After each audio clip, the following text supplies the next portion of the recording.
पैठण तालुक्यातील शिक्षण विभागातील जिल्हा परिषद शाळेचे शिक्षक आंदोलनाला सहभागी झाले असल्यामुळे राज्यातील शासकीय स्थानिक स्वराज्य संस्थांच्या शाळांमधील मुख्याध्यापक, शिक्षक आणि खाजगी अनुदानित, अंशतः अनुदानित, विना अनुदानित शाळेतील शिक्षक, कर्मचारी त्यांच्या मागण्यांसाठी आज शुक्रवारी शाळा बंद आंदोलनात सहभागी झाले होते। पैठण तालुक्यातील जिल्हा परिषद केंद्राअंतर्गत आडूळ जिल्हा परिषद केंद्रातील 12 शाळांपैकी जिल्हा प्रशाळा उर्दू आडूळ, गेवराई बुद्रुक, अब्दुल्लापूर, शिवगड अशा 5 शाळांत शिक्षकांनी शाळा भरवली होती। एकतुणी केंद्राअंतर्गत 17 शाळांपैकी 2 शाळा सुरू होत्या।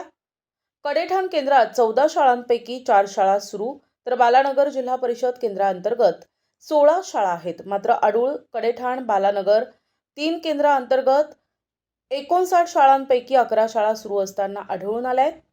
बालानगर केंद्रात मात्र एकाही शिक्षकांनी शाळेला हजेरी लावली नसल्याचं पाहायला मिळत असून 16 शाळा कुलूपबंद असल्याचं पाहायला मिळत आहे।